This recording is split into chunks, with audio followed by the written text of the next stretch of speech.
दोस्तों, आज की बड़ी राजनीतिक खबर उपराष्ट्रपति चुनाव से जुड़ी हुई है। 9 सितंबर को होने वाले इस चुनाव में सत्ता पक्ष यानी एनडीए और विपक्षी इंडिया गठबंधन आमने सामने है। एनडीए की तरफ से पहले ही उम्मीदवार का नाम घोषित हो चुका है। महाराष्ट्र के राज्यपाल और तमिलनाडु से ताल्लुक रखने वाले सीपी राधाकृष्णन को उपराष्ट्रपति पद के लिए मैदान में उतारा गया है। वहीं विपक्षी यानी कि इंडिया गठबंधन अभी अपने उम्मीदवार पर विचार कर रहा है, लेकिन सूत्रों से जो जानकारी सामने आ रही है वो काफी दिलचस्प है। अब खबर यह है कि विपक्ष की तरफ से इसरो के पूर्व निदेशक और वरिष्ठ वैज्ञानिक एम अन्नादुरई को उम्मीदवार बनाया जा सकता है। अन्नादुरई तमिलनाडु से आते हैं। उनकी पहचान राजनीति से बाहर एक बड़े वैज्ञानिक और तकनीकी विशेषज्ञ के तौर पर है। अगर इंडिया गठबंधन उनके नाम पर सहमत हो जाता है तो ये चुनाव और भी हाई प्रोफाइल हो जाएगा, क्योंकि एनडीए के उम्मीदवार भी तमिलनाडु से हैं।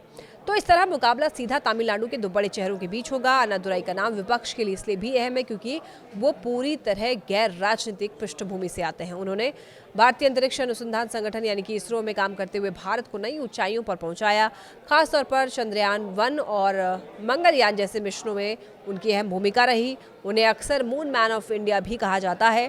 साधारण परिवार से निकलकर देश के स्पेस प्रोग्राम का चेहरा बनने तक का उनका सफर बेहद ही प्रेरणादायक माना जाता है।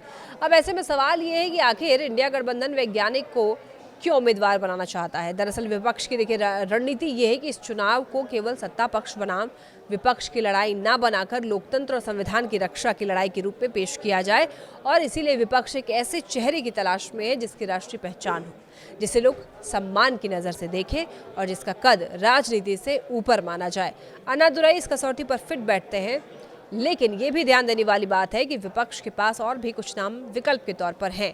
इसमें डीएमके के वरिष्ठ सांसद तिरुचि सिवा का नाम शामिल है। इसके अलावा महात्मा गांधी के परपोते और इतिहासकार तुषार गांधी का भी नाम शुरुआती चर्चाओं में आया, और महाराष्ट्र से एक दलित बुद्धिजीवी के नाम पर भी विचार हुआ। यानी कि कुल मिलाकर विपक्ष ये संदेश देना चाहता है कि उसका उम्मीदवार केवल एक राजनीतिक चेहरा नहीं, बल्कि समाज और देश के लिए योगदान देने वाला बड़ा व्यक्तित्व हो। उधर एनडीए की तरफ से भी पूरी तैयारी है। उनके उम्मीदवार सीपी राधाकृष्णन पहले ही पीएम नरेंद्र मोदी से मुलाकात कर चुके हैं। बीजेपी और सहयोगी दल उन्हें मजबूत उम्मीदवार के तौर पर पेश कर रहे हैं।